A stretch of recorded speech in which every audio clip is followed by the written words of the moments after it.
سورہ روم آیت نمبر 17. اعوذ باللہ من الشیطان الرجیم بسم اللہ الرحمن الرحیم فسبحان اللہ حین تمسون وحین تصبحون وله الحمد في السماوات والأرض وعشيا وحين تظهرون يخرج الحي من الميت ويخرج الميت من الحي ويحيي الأرض بعد موتها وكذلك تخرجون ومن آياته أن خلقكم من تراب ثم إذا أنتم بشر تنتشرون ومن آياته أن خلق لكم من أنفسكم أزواجا لتسكنوا إليها وجعل بينكم مودة ورحمة إن في ذلك لآيات لقوم يتفكرون ومن آياته خلق السماوات والأرض واختلاف ألسنتكم وألوانكم إن في ذلك لآيات للعالمين ومن آياته منامكم بالليل والنهار وابتغاؤكم من فضله إن في ذلك لآيات لقوم يسمعون ومن آياته يريكم البرق خوفا وطمعا وينزل من السماء ماء فيحيي به الأرض بعد موتها إن في ذلك لآيات لقوم يعقلون. صدق اللہ العظیم. فسبحان اللہ حین تمسون وحین تصبحون. اور تسبیح اللہ کی کرو جس وقت تم شام کرتے ہو یا جس وقت صبح کرتے ہو. وَلَهُ الْحَمْدُ فِي السَّمَاوَاتِ وَالْأَرْضِ وَعَشِيًّا وَحِينَ تُظْهِرُونَ. اور تعریف ہم تو اسی کی ہے آسمانوں اور زمین کے اندر، عشاء میں بھی اور ظہر کے وقت بھی. یخرج الحی من المیت ویخرج المیت من الحی ویحیی الارض بعد موتها. وہ تو مردہ کو نکالتا ہے زندہ سے اور زندہ نکالتا ہے مردہ سے، اور مردہ زمین کو زندہ کرتا ہے، اور اسی طرح وہ تمہیں بھی نکال دے گا. وَمِنْ آيَاتِهِ أَنْ خَلَقَكُم مِّن تُرَابٍ ثُمَّ إِذَا أَنْتُمْ بَشَرٌ تَنْتَشِرُونَ. اور اس کی نشانیوں میں سے ایک یہ بھی ہے کہ اس نے تمہیں مٹی سے پیدا کیا تو پھر تم کامل انسان بن کے زمین میں پھیل گئے. وَمِنْ آيَاتِهِ أَنْ خَلَقَ لَكُم مِّنْ أَنفُسِكُمْ أَزْوَاجًا لِتَسْكُنُوا إِلَيْهَا. اور اس کی نشانیوں میں سے یہ بھی ہے کہ اس نے تمہارے لیے تمہارے اندر سے جوڑا پیدا کیا تمہارا، تاکہ تم سکون حاصل کر سکو. وَجَعَلَ بَيْنَكُم مَّوَدَّةً وَرَحْمَةً. اور تمہارے درمیان اس نے ایک دوسرے کے لیے محبت اور ہمدردی رکھ دی. إِنَّ فِي ذَلِكَ لَآيَاتٍ لِقَوْمٍ يَتَفَكَّرُونَ. اس میں اللہ کی توحید اور قیامت کی نشانیاں ہیں ان لوگوں کے لیے جو تھوڑا غور کرتے ہیں. وَمِنْ آيَاتِهِ خَلْقُ السَّمَاوَاتِ وَالْأَرْضِ وَاخْتِلَافُ أَلْسِنَتِكُمْ وَأَلْوَانِكُمْ. اور اسی کی نشانیوں میں سے ہے کہ اس نے آسمان اور زمین یعنی اس کائنات کو بنایا، اور پھر اس میں لوگوں کی آپس کی جو بولیاں ہیں ان میں اور ان کے رنگوں میں ایک اختلاف رکھا. إِنَّ فِي ذَلِكَ لَآيَاتٍ لِلْعَالِمِينَ. اس میں نشانیاں ہیں ان لوگوں کے لیے جو علم رکھتے ہیں. وَمِنْ آيَاتِهِ مَنَامُكُمْ بِاللَّيْلِ وَالنَّهَارِ وَابْتِغَاؤُكُمْ مِنْ فَضْلِهِ. اور اسی کی نشانیوں میں سے ہے تمہارا رات کو سونا اور دن کو جاگنا اور اللہ کا فضل تلاش کرنا. إِنَّ فِي ذَلِكَ لَآيَاتٍ لِقَوْمٍ يَسْمَعُونَ. اس میں نشانیاں ہیں ان لوگوں کے لیے جو بات کو غور سے سنیں. وَمِنْ آيَاتِهِ يُرِيكُمُ الْبَرْقَ خَوْفًا وَطَمْعًا وَيُنَزِّلُ مِنَ السَّمَاءِ مَاءً فَيُحْيِي بِهِ الْأَرْضَ بَعْدَ مَوْتِهَا. اور اسی کی نشانیوں میں سے ہے کہ وہ تمہیں بجلی کی چمک دکھاتا ہے جس میں خوف اور لالچ دونوں چیزیں موجود ہیں، اور آسمانوں سے پانی اتارتا ہے جس کے ذریعے سے وہ مردہ زمین کو ایک شاداب کھیتی میں تبدیل کر دیتا ہے، وہ زندہ نظر آتی ہے. إِنَّ فِي ذَلِكَ لَآيَاتٍ لِقَوْمٍ يَعْقِلُونَ.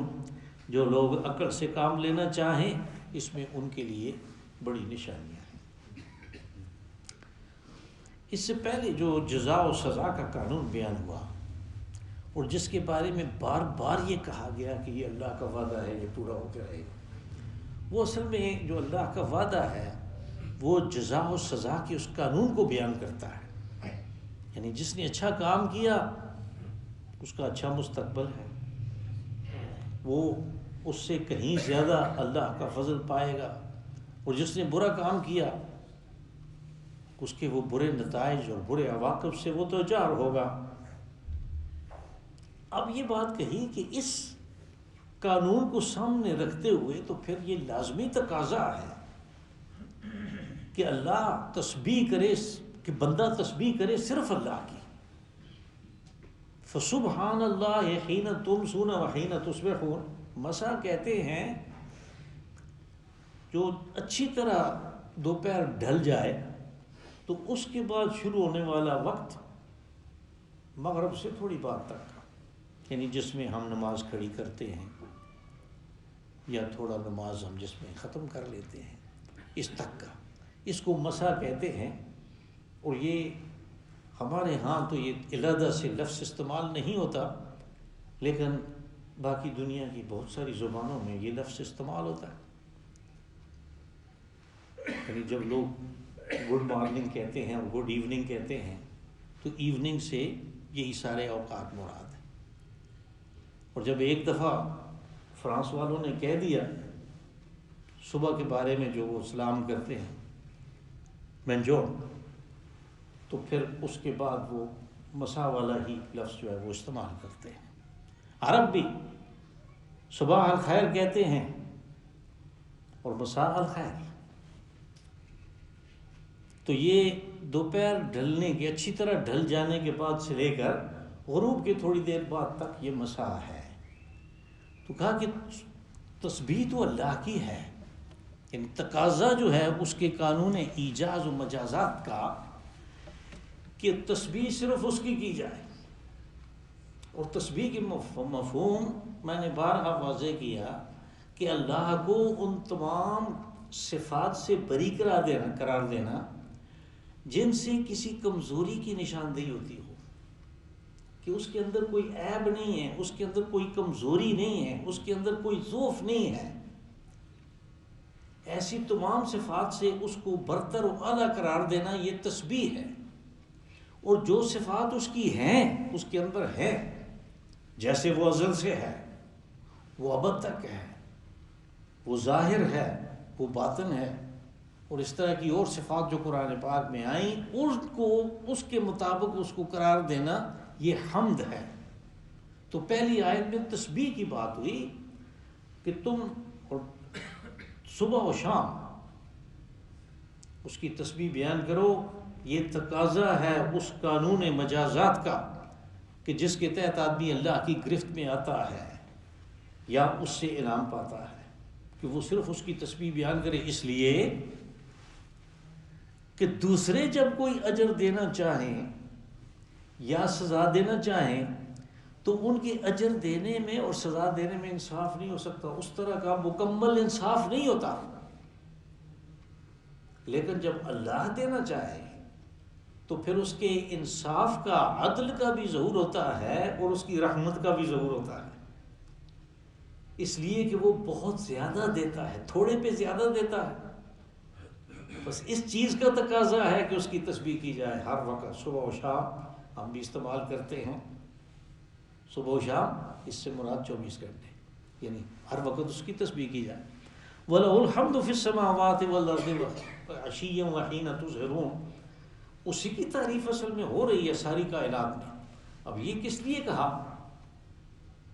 اس لیے کہ ہماری تسبیح نہ کرنے سے یا ہماری اس کی حمد نہ بیان کرنے سے کوئی فرق نہیں پڑتا، ساری کائنات اس کی تسبیح کر رہی ہے. اس لیے یہ بات فوراً مان گئی کہ وَلَهُ الْحَمْدُ فِي السَّمَاوَاتِ وَالْأَرْضِ، کہ کائنات کا ہر گوشہ، کائنات کا ہر ذرہ اس کی تعریف کر رہا ہے، اس کے لیے سپاس کر رہا ہے، اس کے لیے شکر ادا کر رہا ہے. تو انسان اس کائنات کو مجموعی طور پہ یعنی تناظر میں رکھیں تو وہ چیز کیا ہے؟ تو اس کی تسبیح سے اس نے کہا کہ کوئی فرق نہیں پڑتا تمہاری تسبیح سے. ہاں فرق پڑے گا تو یہ کہ اس کا تمہیں اجر دیا جائے گا.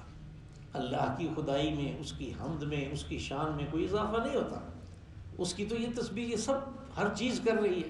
دوسری جب ایک قرآن پاک میں آیا کہ سب اس کی تعریف کرتے ہیں، سب اس کے لیے تسبیح بیان کرتے ہیں. تو انسان کی اپنی ضرورت ہے اس کی تسبیح اور اس کی حمد بیان کرنا. وَلَهُ الْحَمْدُ فِي السَّمَاوَاتِ وَالْأَرْضِ وَعَشِيًّا وَحِينَ تُظْهِرُونَ. اب اس میں عشاء اور ظہر کا وقت آ گیا. یہ جو پہلی آیت میں اوقات بیان ہوئے صبح و شام کا، اور یہ دوسری آیت میں جو اوقات بیان ہوئے، یہ اصل میں کائنات کی بڑی تبدیلیوں کے اوقات ہیں. یعنی رات کے بعد دن کا آ جانا ایک بہت بڑی تبدیلی ہے. اندھیرا تھا، روشنی ہو گئی، خنکی تھی، گرمی ہو گئی. تو یہ جو آٹومیٹک سسٹم چل رہا ہے خودکار، یہ بڑی تبدیلی ہے. اس تبدیلی کو لانے والا اللہ ہے، اس لیے جو دیکھتے ہیں وہ اس کی تعریف کرتے ہیں. کہ ہم سو کے آرام کر چکے تھے، گٹا ٹوپ اندھیرا تھا، اللہ کا شکر ہے کہ اس نے روشنی کر دی. ہم اپنے کوئی دوسرے کام گھر سے باہر کے جو ہے وہ بھی کر سکتے ہیں، وہ اللہ کا شکر ادا کرتے ہیں. اسی طرح جو شام ہوتی ہے کہ تھکے ماندے آئے تھے، اب یہ ہے کہ رات ہو گئی تو تھوڑا آرام کر لیں گے. پبلک میں یا لوگوں میں یا دوستوں میں یا رشتہ داروں میں مختلف باتیں ہو چکی، مختلف فنکشن اٹینڈ ہو چکے، اب ذرا تنہائی بھی چاہیے انسان کو. تو اس تبدیلی پہ یہ جو بڑی تبدیلیاں ہیں کہ سورج درمیان سے جب ڈھلنا شروع کرتا ہے، اس طرح یہ بڑی تبدیلیوں کے اوقات ہیں. اور ہماری نمازوں کے بھی یہی اوقات ہیں جو کہ اس سے پہلے مختلف جگہوں پہ میں نے بیان کیے، اور یہاں پہ بھی وہی 5 اوقات جو ہیں وہ بیان ہو رہے ہیں. یخرج الحی من المیت ویخرج المیت من الحی ویحیی الارض بعد موتها. کہا کہ وہ زندہ سے مردہ نکالتا ہے اور مردہ سے زندہ نکالتا ہے. اب یہ کہ انسانوں کا جو مشاہدہ ہے اس کو سامنے رکھا، اس میں تو کسی کو شک ہی نہیں ہے کہ جو زندہ ہیں وہ مردہ ہو رہے ہیں. یعنی جو بھی زندہ ہے ہم دیکھتے ہیں کچھ دنوں کے بعد، کچھ وقت کے بعد اس کے اندر جان نہیں رہتی، وہ بالکل وہ چیز، زندگی کے آثار سارے ختم ہو جاتے ہیں. یہ مشاہدہ ہے. اس مشاہدے سے ایک دوسری چیز نکلتی ہے کہ جو اللہ یہ کام کرتا ہے اور ہمیں دکھاتا ہے روزانہ، وہ اس سے الٹ بھی کرتا ہے. لیکن جب غور کریں تو اس الٹ کا پتہ چلتا ہے کہ وہ زندہ کو بھی تو مردہ سے نکالتا ہے. آگے جو اگلی جو آیات ہیں وہ اس کی تشریح کرتی ہیں کہ وہ زندہ کس طرح کرے گا مردہ سے. یہاں پہ یہ نتیجہ نکال دیا وَكَذَلِكَ تُخْرَجُونَ، کہ جیسے یہ کام وہ کرتا ہے اسی طرح تم جب مٹی کے ساتھ مر کے مٹی ہو جاؤ گے، تمہاری ہڈیاں بوسیدہ ہو جائیں گی، تم سوچ نہیں سکتے کہ یہ کیسے ہوگا. اور چونکہ تم سوچ نہیں سکتے اس لیے تمہارا یہ خیال ہے کہ اللہ کے لیے بھی یہ کافی مشکل کام ہے، وہ کیسے زندہ کرے گا. یعنی وہ واقعہ ہے نا کہ مکہ میں وہ عقبہ رسول اللہ صلی اللہ علیہ وسلم کے سامنے ایک ران کی یہ جو بڑی ہڈی ہوتی ہے پرانی بوسیدہ سی، وہ لے آیا. وہ کہنے لگا رسول صلی اللہ علیہ وسلم کو کہ محمد تم یہ کہتی ہو کہ اس کو وہ زندہ کرے گا دوبارہ؟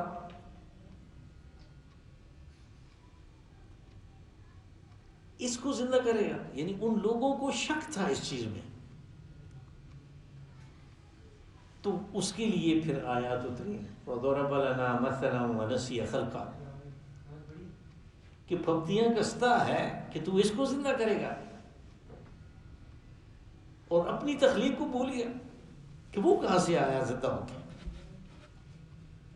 یعنی مٹی بالکل بے جان چیز ہے، اس مٹی سے وہ نچوڑ نکالا اللہ نے، پھر اس کا وہ نطفہ بنایا. مٹی سے نچوڑ اس طرح نکلا کہ انسان جو بھی کھاتا ہے، جو اس کے وجود کا حصہ بنتا ہے، اس کا خون بنتا ہے، اس کے صلب میں وہ نطفہ تیار ہوتا ہے. تو یہ کس چیز سے ہوا؟ سب کچھ مٹی سے آیا، ہر چیز مٹی سے آئی. تو مٹی میں تو کوئی زندگی نہیں تھی، وہ تو ایک بے جان ڈلی تھی. لیکن جب وہ آیا تو پھر اس نطفہ کے ذریعے سے اس نے اپنے جوڑے کو، اپنی بیوی کو سیراب کیا، تو اس کے نتیجے کے طور پہ یہ پیدا ہوا. تو پیچھے جائے تو اصل کیا تھا؟ اصل بے جان تھا. وَنَسِيَ خَلْقَهُ، کہ اپنی تخلیق کو بھول گیا. وَقَالَ مَنْ يُحْيِي الْعِظَامَ وَهِيَ رَمِيمٌ، اور کہتا ہے کہ ان ہڈیوں کو، بوسیدہ ہڈیوں کو کون زندہ کرے گا جب کہ وہ بالکل ختم ہو چکی، بوسیدہ ہو چکی. تو پھر ان آیات میں جو اگلی آیات ہیں اس چیز کا جواب ہے. اور مشاہدے کو، روزانہ کے مشاہدے کو، یعنی جو زندہ سے جو مردہ ہوتا ہے اس کو سامنے رکھا کہ دیکھو یہ بھی کوئی معمولی کام نہیں ہے، اس کے لیے بھی ہم نے انتظام کیا ہوا ہے. وَمِنْ آيَاتِهِ أَنْ خَلَقَكُم مِّن تُرَابٍ ثُمَّ إِذَا أَنْتُمْ بَشَرٌ تَنْتَشِرُونَ. کہا کہ اس کی تم نشانیاں طلب کرتے ہو تو دیکھو تمہاری تخلیق اس نے مٹی سے کی جو بے جان تھی، یعنی جیسے میں نے پہلے ہی گزارش کر دی.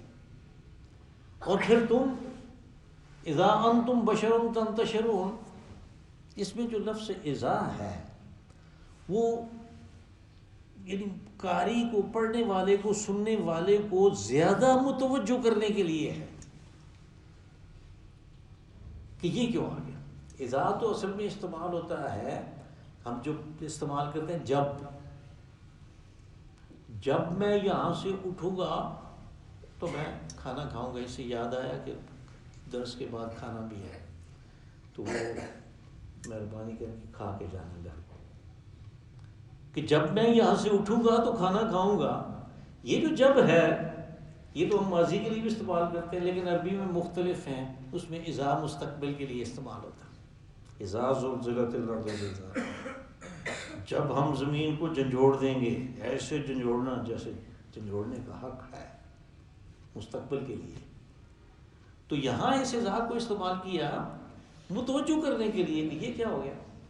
اذا انتم بشر تنتشرون، کہ تم ایک چنگے بھلے انسان بن کے پھیل جاتے ہو، یعنی زمین پوری پہ پھیل گیا انسان، ساری خشکی کے اوپر پھیل گیا. تو اب یہ جو ان کا پھیلنا ہے یہ شروع کہاں سے ہوا؟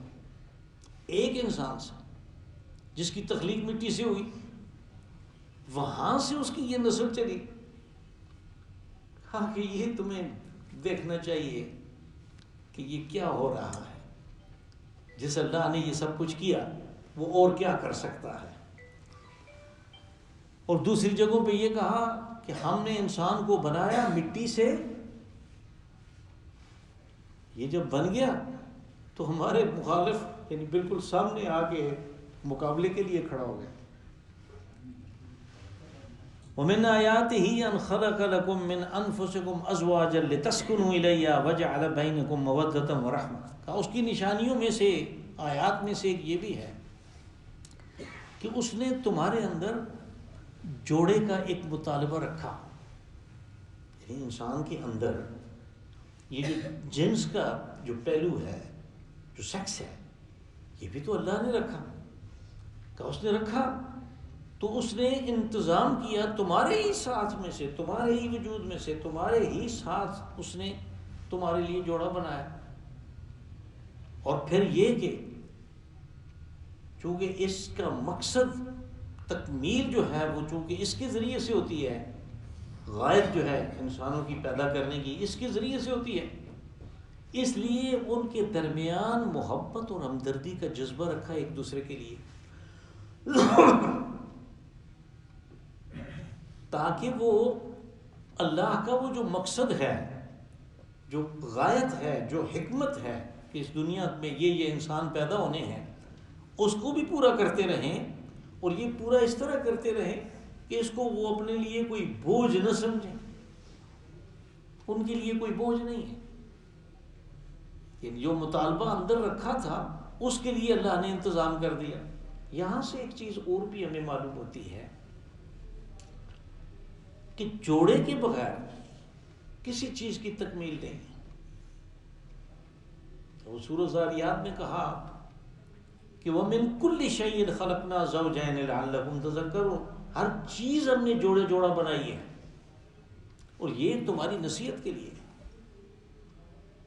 تو دیکھیں یہ جو پھلدار درخت ہیں ان میں بھی باقاعدہ جوڑے ہیں، اور جب تک وہ فرٹیلیٹی، وہ مکھیاں وغیرہ جو ہیں وہ نہ کر لیں اس وقت تک اس کا وہ پھل جو ہے وہ صحیح نہیں لگتا. جب کھجور کا اس کے ساتھ وہ نہیں ہوتے، پھول نہیں ہوتے، تو پھر اس کے گابے میں سے جو باغ ہوتا ہے کھجور کا اس میں نر درخت لگاتے ہیں، پھر اس نر کے گابے سے ٹکڑا نکال کے وہ بنا کے وہ چیز اس کے گابے میں باقی درختوں کے گابے میں داخل کرتے ہیں. تو یوں پھر وہ فرٹیلیٹی ہوتی ہے، اور اچھی طرح وہ جو پھل ہے وہ ٹھیک ٹھاک پیدا ہوتا ہے. ہر چیز سے اس نے کہا میں نے جوڑا پیدا کیا. جب وہ کہتا ہے میں نے ہر چیز سے جوڑا پیدا کیا اور جوڑے کے بغیر تکمیل نہیں ہے، تو پھر ہمارا یہ کام ہے یہ غور کرنا کہ پھر اس دنیا کا جوڑا کیا ہے. تو پھر معلوم ہوتا ہے جب غور کریں تو پتہ چلتا ہے کہ اس دنیا کا جوڑا آخرت ہے. اور اللہ کی جو حکمت اور غایت ہے اس کی پیدائش میں، وہ تکمیل اس کی ہوتی نہیں، وہ مکمل نہیں ہوتی جب تک کہ وہ آخرت برپا نہ کرے. یہ ہے یعنی جوڑا پیدا کیا تمہارے لیے. اس میں ان لوگوں کے لیے نشانی ہے جو فکر کرتے ہیں. میں نے کہا کہ جب آدمی غور کرے تو اس نتیجے پہ پہنچ جائے. غور ہی نہ کرے، ثواب کے لیے پڑھ کے چلا جائے آگے تو ثواب اس کو مل جائے گا، لیکن اس حقیقت کا پتہ نہیں چلے گا. وَمِنْ آيَاتِهِ خَلْقُ السَّمَاوَاتِ وَالْأَرْضِ وَاخْتِلَافُ أَلْسِنَتِكُمْ وَأَلْوَانِكُمْ. اس کی نشانیوں میں سے یہ بھی ہے کہ اس نے کائنات بنائی، آسمان بنائے، زمین بنائی، اور پھر اس زمین میں جو انسان ہیں ان کی آپس کی جو زبانیں ہیں، جو بولیاں ہیں وہ مختلف ہیں، اور ان کے رنگ بھی مختلف ہیں. اب اس اختلاف کے باوجود، اس قسم کے ازداد کے باوجود وہ سارے کے سارے ایک ہیں، وہ انسان ہیں. اس سے یہ بھی معلوم ہوتا ہے کہ جو انسانوں کے درمیان جو تفریق ہے زبان اور رنگ کی وجہ سے، وہ اللہ کا غایت و مقصد نہیں، بلکہ وہ انسانوں نے ایک فساد کا ایک پہلو بنا لیا. جیسے ہمارے ساتھ بھی ہوا. تو یہ رنگ اور زبان یہ اس میں تفریق کا پہلو نہیں ہے، یہ وصل کا یا فصل کا یہ بنیاد نہیں ہے. اس کی بنیادیں اور ہیں. اگر اس کو شرعی انداز میں دیکھیں تو اس کی بنیادیں اور ہیں. ویسے اسلام کا تقاضا یہ ہے کہ ساری تقاضا جو ہے اس کا یہ ہے کہ ساری دنیا کے لوگ ایک ہو کے رہیں، سب ایک ہو کے رہیں. اس لیے اس نے اپنے آخری رسول بھیجے علیہ الصلوۃ والسلام، اور کہا کہ یہ ساری دنیا کے لیے، یہ ساری دنیا کے لیے اور قیامت تک کے لیے ہے. جب ان کا رسول ایک ہے، جب ان کی کتاب ایک ہے، جب ان کا خدا ایک ہے، تو پھر ان کے درمیان تفریق اور کس چیز کی ضرورت ہی نہیں ہے تفریق کی. ان فی ذلک لآیات للعالمین، اس میں بھی نشانیاں ہیں، لیکن ان لوگوں کے لیے جو عالم ہیں. معلوم ہوتا ہے کہ جو عالم وہ ہوتا ہے کہ اس کے سامنے جو چیز آتی ہے اس مشاہدے سے وہ اس کے اصل نتیجے تک پہنچنے کی کوشش کرتا ہے کہ یہ کس نے کیا، کیوں کیا. ان دو سوالوں کا وہ جواب اس کے اندر ڈھونڈتا ہے. تو ان کے لیے یعنی اوپر والی آیت میں یتفکرون تھا کہ وہ فکر کرتے ہیں، وہ غور کرتے ہیں، وہ اس کے اوپر تدبر کرتے ہیں، حق تک پہنچنے کے لیے غور کرتے ہیں. اور یہاں پہ کہ وہ علم رکھتے ہیں، تو علم کو ساتھ لے کر وہ غور کرتے ہیں. یعنی ان کا وہ جو غور ہے وہ اس کے ساتھ ہے. وَمِنْ آيَاتِهِ مَنَامُكُمْ بِاللَّيْلِ وَالنَّهَارِ وَابْتِغَاؤُكُمْ مِنْ فَضْلِهِ. کہا کہ اسی کی نشانیوں میں سے ہے کہ تم رات کو سوتے ہو. اب سونے سے یہ ہوتا ہے کہ دوسری جگہوں پہ یہ بات کہی قرآن پاک نے کہ جو کلفت ہے، جو تھکاوٹ ہے، جو انسان کے اندر اس کے جو قوہ دن بھر کام کرنے سے جو مزمحل ہو جاتے ہیں، وہ مزید کام نہیں کرنا چاہتا. تو پھر اس کے لیے اس نے انتظام کیا کہ اس کو نیند آتی ہے. نیند اس کی ایک قسم کی مینٹیننس ہے کہ جس کے بعد جب وہ جاگتا ہے تو وہ کل صبح کی طرح بالکل آج بھی چاق و چوبند ہے، وہ مزید 8-10 گھنٹے کام کرنے کے لیے تیار ہے. یعنی مشینری کے ساتھ بھی یہی ہوتا ہے. جب ہم کام کرتے تھے، تربیلا ڈیم بن رہا تھا تو اس میں 20 گھنٹے 21 گھنٹے کی شفٹ ہوتی تھی اور 3 گھنٹے صرف مینٹیننس کے ہوتے تھے ان ساری مشینوں کے، اس لیے کہ وہ ارتھ موونگ کا پروجیکٹ تھا تو بہت زیادہ گرد و غبار سے وہ ساری مشینیں اٹ جاتی تھیں. تو پھر دوسرا سٹاف آ کے ان کو صاف کرتا تھا. اگر نہ کریں تو پھر وہ اگلی شفٹ وہ مشینیں نہیں چل سکتی. وہ مختلف جگہوں پہ ان کانٹیکٹس پہ وہ بجلی کے جو چھوٹی چیزیں ہوتی ہیں ان میں گردہ چلا جاتا ہے. بالکل یہی چیز ہے کہ انسان کے لیے بھی نیند جو ہے وہ دافع کلفت ہے. اس کو جو اس کے اندر جو تھکاوٹ آ گئی، جو وہ کمزوری آ گئی، ایک قسم کی ضعف آ گیا، اس کو ختم کرنے کے لیے صبح بالکل جب جو سو کے اٹھتا ہے تو چاق و چوبند ہے. کہا اس میں تمہارے لیے نشانی ہے کہ یہ چیز اللہ نے تمہارے اندر رکھی ہے. منامکم باللیل والنہار وابتغاؤکم من فضل. ابتغاؤکم من فضل یہ ہے کہ اس کا فضل تلاش کرو. یعنی آدمی اپنی بود و باش کے لیے، اپنی رہائش کے لیے، اپنے اس چیز کو قائم رکھنے کے لیے، اپنے خاندان کے لیے محنت مزدوری کرتا ہے. یہ ابتغاؤکم من فضل، اس کے فضل کی تلاش. فضل کا لفظ جب قرآن پاک میں آتا ہے تو وہ اس دنیا کی یہ جو ہمارے ضروریات ہیں ان کے لیے آتا ہے. تو اس ابتغاؤکم من فضل جو ہے اس کا عطف اصل میں نہار کے اوپر ہے کہ دن کے وقت تو اس نے رات اور دن دو مختلف چیزیں رکھی، ان میں یہ دو مختلف کام ہو رہے ہیں. ان فی ذلک لآیات لقوم یسمعون. اس میں جو لوگ سننے بات کو غور سے سنیں ان کے لیے نشانی. اب اوپر جو تھی دونوں آیات ان کی ایک میں تفکر کی بات تھی اور دوسرے میں علم کی بات تھی. لیکن سارے لوگ تفکر والے اور علم والے نہیں ہوتے، غور کرنے والے اور عالم نہیں ہوتے. تو قرآن پاک تو سب کے لیے ہے، ہدایت تو سب کے لیے ہے.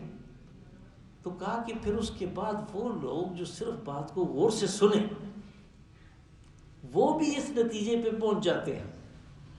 وہ کیا نتیجہ ہے کہ یہ جو ازداد ہیں، یہ جو اللہ نے مختلف چیزیں رکھی ہیں جن کے اندر بڑا اختلاف ہے آپس میں، ان ازداد کے اندر، اس اختلاف کے اندر ایک توافق ہے. وہ توافق یہ ہے، وہ یعنی اس کے اندر جو ایک دوسرے کے ساتھ ملاپ ہے وہ یہ ہے کہ ایک ہی انسان کے ساتھ یہ کام ہو رہا ہے. وہ کام کرتا ہے، وہ تھک جاتا ہے، تھکتا ہے تو اس کے لیے رات بنا دی. جب اس کی وہ نیند پوری ہو جاتی ہے، وہ چاق و چوبند ہو جاتا ہے، اس کے لیے دن بنا دیا کہ مزید کام کرو. اب ہیں تو رات اور دن مختلف، ہے تو تھکاوٹ اور چاق و چوبند ہونا دو مختلف چیزیں، لیکن غایت اور مقصد ان کا ایک ہے کہ اس انسان کو جتنی اس کی زندگی ہے اس قابل رکھنا ہے کہ یہ کچھ کرتا رہے، اچھا یا برا کچھ کرتا رہے. تو پھر جب غایت و مقصد ایک ہوا تو اس کا مطلب کہ اس کی خلقت بھی کسی ایک نے کی ہے. یہاں سے یعنی میں نے آیات ہی جو ہر آیت کے ساتھ آتا ہے یہاں سے توحید کی ایک دلیل نکل آئی کہ ازداد کے اندر ایک توافق ہے. اور وہ توافق یہ ثابت کرتا ہے کہ قوت جو اصل متحرکہ ہے، جو پیچھے کام کرنے والی، جس نے یہ سب کچھ کیا ہے، وہ ایک ہے، ارادہ ایک ہے پیچھے سے. ومن آیاتہ یریکم البرق خوفا وطمعا وینزل من السماء ماء فیحیی بہ الارض بعد موتها، کہا اسی کی نشانیوں میں سے ہے کہ جب وہ بادل آتے ہیں تو ساتھ میں وہ جب کڑک اور گرج ہوتی ہے برق، تو اس کے اندر دو چیزیں ہیں، یعنی ایک تو اس سے یہ خوف پیدا ہوتا ہے، اس آواز کے اندر بھی خوف ہے، لیکن ساتھ میں انسانوں کو پتہ ہے اس لیے کہ انہوں نے سن رکھا ہے، انہوں نے دیکھ رکھا ہے کہ جب یہ گرتی ہے وہ جو کوند ہوتی ہے، جب اس کا یعنی اس کا جو شارٹ سرکٹ جو ہے وہ زمین کے ساتھ کسی جگہ ہوتا ہے، تو درمیان میں آنے والی ہر چیز کیسے بھسم ہوتی ہے۔ جنگلوں میں کبھی آپ دیکھیں وہ درخت ہیں گئے ہوئے، تو اوپر بجلی گری اور اس کے بالکل زمین تک دو ٹکڑے ہو گئے۔ اسی طرح بعض انسانوں کے اوپر گری تو ان کا کیا حشر ہوا، جانوروں کے اوپر گری تو کیا حشر ہوا۔ لیکن جب تک کوئی اونچی چیز موجود ہو تو وہ جو بی ٹائپ سٹروک ہے وہ اس کے اوپر جو فیصلہ کم ہے وہاں پہ گرتی ہے، لیکن کبھی کبھی وہ اے سٹروک بھی ہوتی ہے کہ اتنا زیادہ وہ چارج وہاں پہ آ جاتا ہے کہ وہ جو بھی چیز ہے اس کے اوپر وہ گر پڑتی ہے، وہ شارٹ سرکٹ ہو جاتا ہے، اس کی زد میں آنے والا بسم ہو کے رہ جاتا ہے۔ تو اس میں دو چیزیں ہیں، ایک تو یہ کہ یہ بادل آئے ہیں، بجلی چمک رہی ہے، بارش ہوگی تو ہماری زمین سیراب ہوگی، نتیجے کے طور پہ فصل پیدا ہوگی، اس کو یہ امید ہے، یہ طمع ہے، یہ لالچ ہے، لیکن ساتھ میں خوف بھی ہے۔ اب یہ کتنی دو مختلف چیزیں ہیں، خوف اور طمع، کیسی دو ازداد ہیں، ایک کے اندر رکھ دیا، اس برق کے اندر، اس بادل کے اندر، صرف اس کے اندر رکھ دی دونوں چیزیں، اور آسمان سے پانی اتارا اور زمین کو اس کے ذریعے سے، یعنی یہ میں نے گزارش کی تھی کہ زمین کو زندہ کرنے سے مراد یعنی وہ سیراب ہو جاتی ہے، وہ سرسبز و شاداب کھیتی میں تبدیل ہو جاتی ہے، جو کہ پہلے اس چھینٹے سے پہلے لکو تک صحرا تھا۔ ان فی ذلک لآیات لقوم یعقلون، اس میں نشانیاں ہیں ان لوگوں کے لیے جو عقل سے کام لیتے ہیں۔ اب یہاں پہ یعنی وہ تفکر تھا، پھر اس کے بعد علم کی بات تھی، پھر غور سے سننے کی بات تھی، یہاں پہ عقل سے کام لینے کی بات ہوئی۔